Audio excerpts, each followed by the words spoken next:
Ating pag-usapan ngayon, no, itong panibagong kalbaryo ng ating pambato magsasampa ng kaso ang isa sa mga kilalang boxing judge dito sa Pilipinas, no, na kung saan ito daw ay magsasampa ng kaso dahil sa di umano'y, no, tangkang pang-aambang nitong si Cuadro Alas sa nasabing boxing judge. Okay? Ganun pa man, hindi na po natin i-detalye pa ang nasabing reklamo. Ito ay may isang masamang intensyon upang pabaksakin ang ating pambato. Ay nagkasundo po, no, halos ang lahat ng mga kilalang boxing official dito sa Pilipinas upang sampahan, no, ng reklamo itong si Alas at tuluyan itong tanggalan, no, ng lisensya dahil daw, no, sa pagiging unprofessional nito, yung tinatawag na unwanted behavior. Ine-exaggerate nila ang lahat-lahat. Buong Japan na nga po, no, ang kumukondena, no, dito kay Cuadro Alas. Mula sa mga Japan Boxing News ay makikita po natin, no, na takot ang mga Hapon na muling lumaban si Casimero sa Japan. Yung pinakitang performance, no, nitong si Cuadro Alas doon sa Japan ay nagbigay po tinding takot sa mga Japanese boxing fans dahil literal po na kanilang napagtanto na paniguradong magwawakas ang karera ng kanilang pambatong si Naoya Inoue sa oras na magharap nga po ang nasabing dalawang fighters. Okay? Kumbaga unconsciously hinahanapan nila ng butas etong si Casimero upang ito ay hindi na muli makabalik pa sa Japan. Ito ay nagpapatunay lamang, no, na talagang malahalimaw itong si Cuadro Alas, maging ang mismo mga Hapon ay takot na makita ang kanilang iniidolong si Inoue na mapalaban dito sa ating kababayang si Casimero. Nakakalungkot lamang maging dito sa Pilipinas, inipilit po nilang ibaksak itong si Casimero. Kumbaga yung mismo mga officials, no, dito sa Philippine Boxing ay nagtutulungan upang mapabaksak itong si Casimero at ito ay matanggalan ng lisensya. Karumal-dumal po, no? Kung titignan natin technically, ang pinataw lamang po ng Japan Boxing Commission kay Cuadro Alas ay isang taong pagkakaban na lumaban sa kanilang bansa. Kumpara, no, dito sa Pilipinas na kung saan ay may mga boxing officials na nagkakaisa ngayon upang sampahan ng kaliwat kanang kaso itong si Casimero at tuluyan itong matanggalan ng license at upang ito ay hindi na po makalaban pa. Hindi na po natin kailangang i-point out pa, no, kung sino ang mastermind, no, ito sa nasabing demolition job kontra kay Casimero. Okay? Isama pa natin siya, no, yung mga ungrateful, yung mga hudas, no, na mga vloggers na walang ginawa kundi i-criticize kung si Casimero. So, titignan natin, no, itong mga boxing vloggers na to ay wala naman talagang ambag.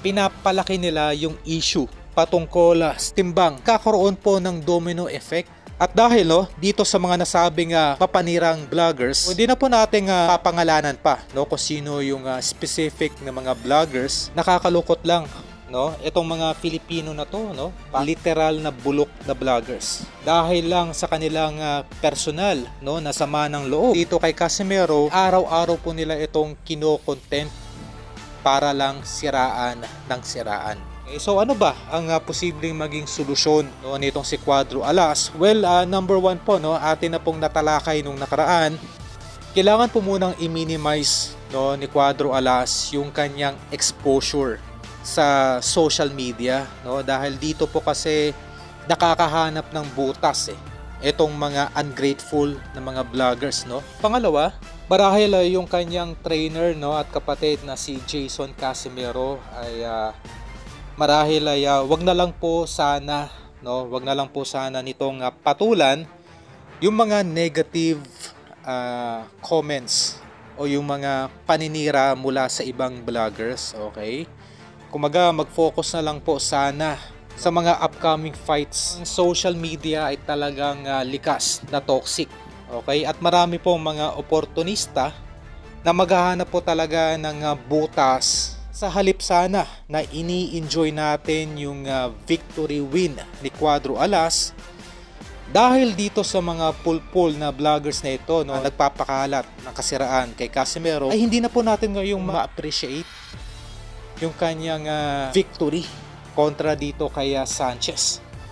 Dahil nauwi na po ang lahat-lahat, no, dito sa issue ng pagban kay Casimero ng 1 taon ng Japan Boxing Commission. At isama pa natin, no, yung isang boxing judge na magsasampa, no, ng kaso dito kay Alas. Tutusin po, maintindihan pa natin yung mga Hapon, no, dahil sa kanilang takot dito kay Casimero. Ito po ay kanilang kinokondem, no. Wala po akong problema dyan dahil natural lamang na protektahan nila yung kanilang national treasure na si Naoya Inoue. Dahil kung titignan po, no, ay wala naman talagang dahilan para magalit yung mga Hapon dahil unang-una, Meksikano po yung ni-knockout ni Casimero. Kung tutusin ay wala pong dahilan upang manggalaite yung mga Japanese fans dito kay Cuadro Alas. Alam naman natin talaga yung pinaka root cause kaya sila galit kay Casimero dahil sa matinding takot.